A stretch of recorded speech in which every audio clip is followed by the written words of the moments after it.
Hello, Alpha. Thank you. Hello, Dr. Shola. Thank you for joining us today. Thank you for inviting me.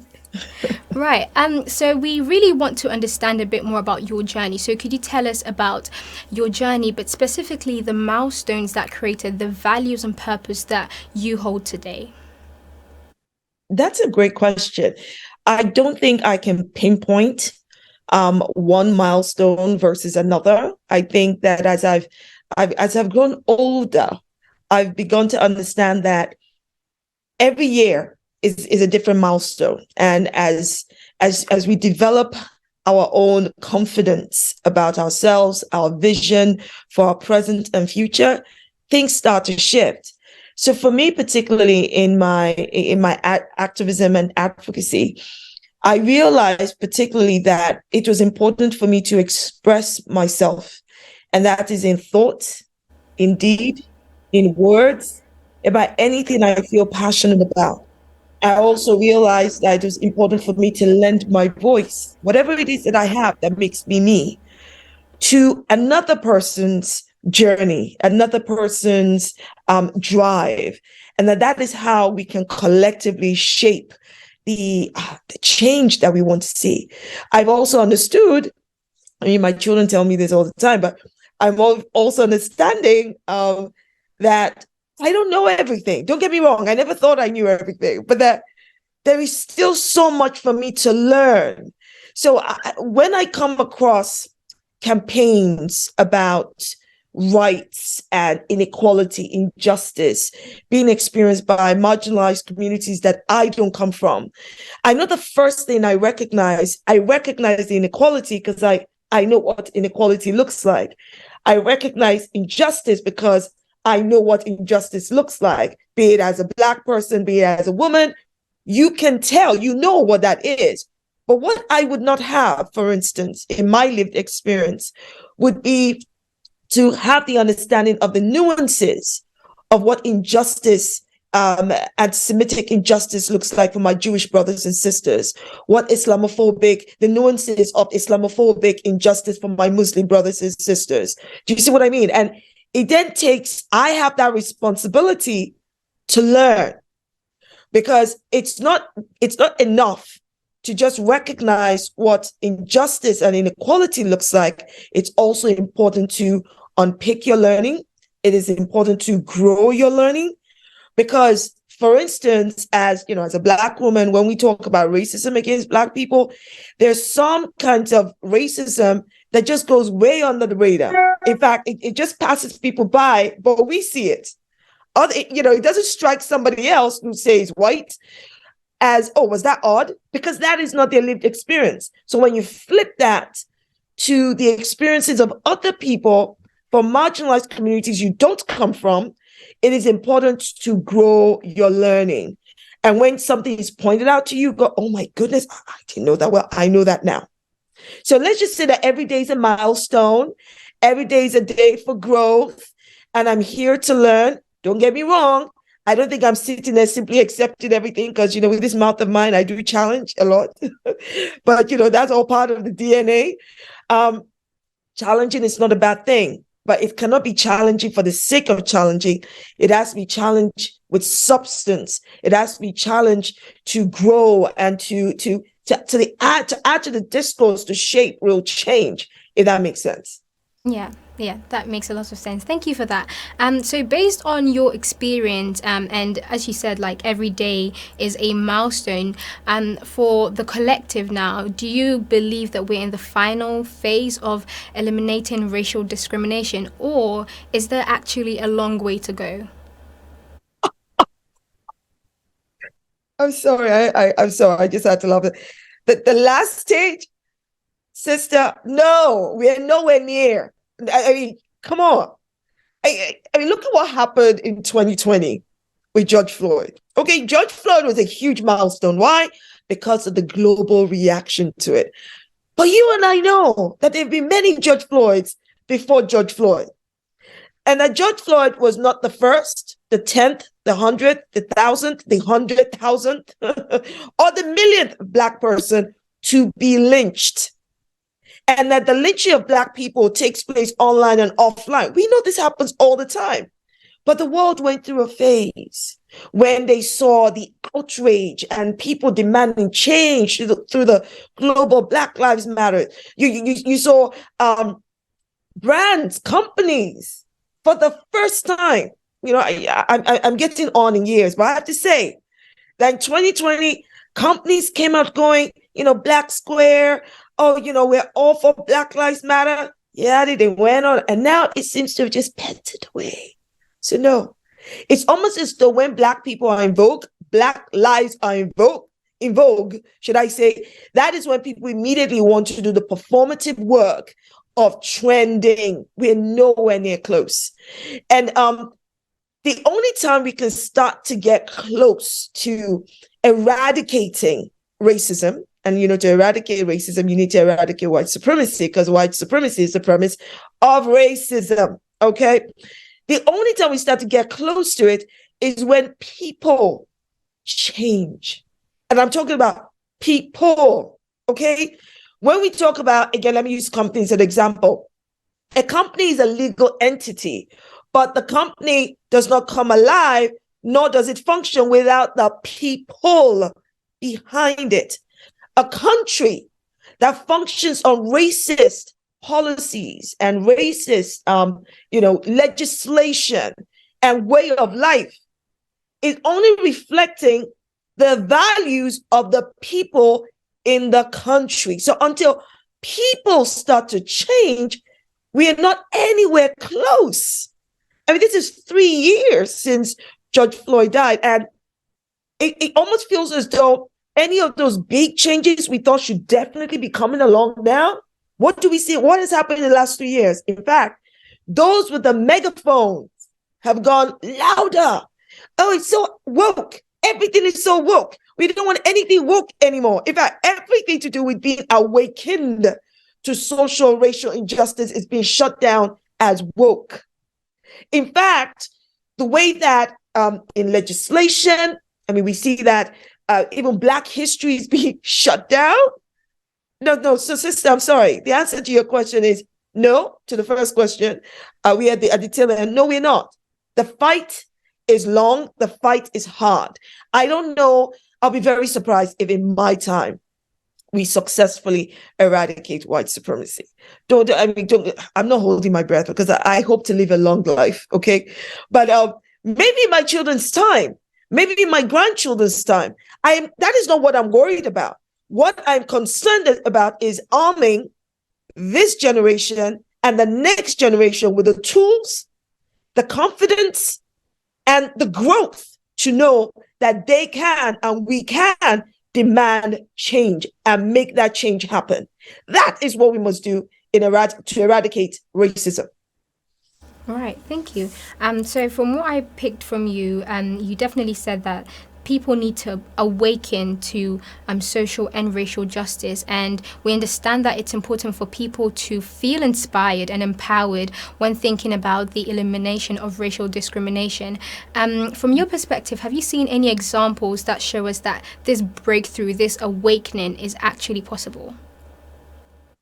I would say, to be honest with you, there have been examples of this before I was born and during my lifetime. And when I say this, I'm talking about the extraordinary, ordinary people. I'm talking about the Uber driver that refused to take on a racist white woman at the back of his car who was making racist comments. I'm talking about those who just ordinary people doing ordinary things, but being extraordinary in standing up for justice. There are examples of that. But the problem, my sister, the problem is that those who keep speaking out, we are few and far between those who have hold of power, because that's what racism is. It's a power construct. It's a political, economic, social, and cultural power construct. And as many people that we have driving change in their own communities, in their own families, in their own living rooms, on their own high streets, which is exactly what we need, how does that translate onto the bigger platform of power. How do you vote, for instance? Who do you vote for? Who stands up for you? How do you challenge the institutional powers, be it the police, be it financial institutions? What are you demanding to see? How are you using your civic duty, civic responsibility, and civic power to drive that change? Look, come 2024, next year, right? There's going to be general elections in the United Kingdom. There are going to be elections in the United States, right? They're going to try to play by the usual playbook. And I would love people to do things differently. That is what I would love to do. I would love people to go, when someone knocks on the door, I want you armed and ready with their policies and challenge them right there on the doorstep. Not what they've come to talk to you about, because that's rehearsed. That's like marketing. No, it's you talking to them about what you're passionate about what your neighbor is passionate about. Don't be ready to only think about me, myself, and I, and my family. Think about your neighbor's family, because you see, if you do not have your neighbor's family, when you need somebody who's going to have your back, this is what we must do. We must be thinking outside the box. We must understand that, that voting ballot holds power.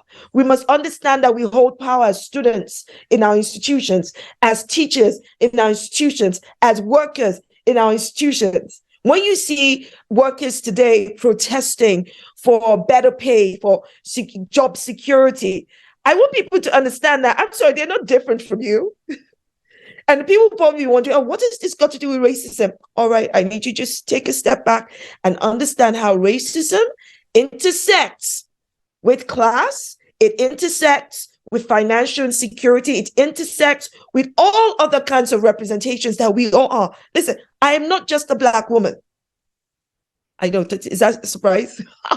There are other representations that I hold that might connect me to somebody else who is not Black, who is not a woman. And we share those interests. So if I'm only looking at what concerns me as a Black person, as a woman, I'm totally missing the point, because my life has a 360 degrees, circumference, so to speak, right? It's not just one part. It's every part. And what we're trying to do in ending racism is to ensure that an equal value of life and liberty is not denied to marginalized communities. This is what is important. This is what we must see. I need us to care about our LGBT brothers and sisters. I need us to understand that because we live in societies that cater to heterosexuality, it means that heterosexuals have a privilege. Because we live in a society that caters to able-bodied, it means that able-bodied people have a privilege. And that means that we have a job to do to ensure that our LGBT brothers and sisters are not denied an equal value of life and liberty, that our brothers and sisters with disability are not denied an equal value of life and liberty. And because our society caters to Christianity, Christians, yes, you do have privilege and a responsibility from that privilege to ensure that your Muslim brothers and sisters are not denied an equal value of life and liberty. Do you see what I mean? Everything intersects. It is important that we have a panoramic view. And I'm going to care because my life is not just dependent on my race or my gender. There's so much more to me. Thank you. Yeah, thank you so much for that. I picked out two main things. So you talked about the civil duty that we have, the ability to vote, and then you also talked about having this intersectional perspective as well. Apart from that, are there any other practical steps to anyone who is listening that we can take to be part of the process to eliminate racial discrimination? I would say I need everyone. I would advise people to dig deep. I need people to understand that you do not need to be somebody else or have a special skill or do something the way somebody else said it. So for instance, I'm fond of saying, look, Rosa Parks didn't get up and she started a whole new revolution. She just didn't get up. I think that everything you need to be the campaigner, activist, passionate person for change you already have. Your personality, your gifts, your skills are all spot on. You just need to see it. And you should not be afraid to learn and to grow and open your mind, learn new vocabulary, learn, new things and understand history, because history is repeating itself in front of us. And arm yourself with data, arm yourself with information. Don't let anyone turn you into a political illiterate. Don't just be moved by emotion. Use your emotion to drive what you have to say. I'll be honest with you, a lot of the time when if I'm speaking or engaging or debating, don't ask me what I said afterwards, because in that moment, I'm speaking from a place of fire. I'm not even thinking of anybody else. I don't have time to think of anybody else. Usually afterwards, I go, what did I say again? What was that question? I think it's so important for us, each of us as individuals, to be authentic. Just stay rooted in your authenticity and understand that backlash will come. There are people dying to keep the status quo, because the status quo means that their lives are premised on the detriment of somebody else's life. So if you're going to try to change that status quo, you bet your bottom dollar there are going to be people ready to fight you. And that means there will be backlash. And many Black people understand what that backlash is. It's lynching. Lynching online, reputational lynching, credibility lynching, all kinds of things. Recently, I got a death threat. It's important to understand that the reason the backlash is there is because you must be doing something right. And pick your battles, okay? I'm asking, pick your battles, strengthen yourself, and do self-care. When you need to step back and take a deep breath in, do so. My self-care usually lots of ginger nut, biscuits, clumps of ginger nut biscuits on my bed, and I watch Netflix.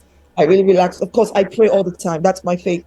But if I'm thinking of relaxing, it's crumbs of ginger nut biscuits all over my bed, and I'm watching Netflix, and I'm like, okay, let's go. You want to fight? Let's get into the same pair of trousers. I'm ready. Right. So this will be the last question, but we know that the constructive narrative and publishing play a critical role in the elimination of racial discrimination, and you yourself are actually part of that story. So can you tell us about the strategy behind your books, and for those who want to find out more about your work, where they'll be able to find your work or your books? Can you tell us a bit more about that? So my first book, This Is Why I Resist, tackles the hard conversations around race, racism, and race inclusion. I think you can tell from the way that I speak that my written word would not be any different from the tone you just heard. Let's just say you're having a conversation, a real conversation with Shola, not a cup of tea moment with rich tea biscuit, but hard, let us have this conversation. I mean, you might even laugh and even disagree with me. That's okay. All right. My book, This Is Why I Resist, can be found on Amazon. And this is not necessarily about, people just being on opposite sides. I think that it is possible for us to be on the same side, but maybe want to achieve things differently. And it's just that coming of minds together. And what I like to do is I like to speak the truth as I see it. Like, look, this is what is happening. What are you arguing about? This is the example here, here, here. I'm sorry, what other interpretation are you going to give it, right?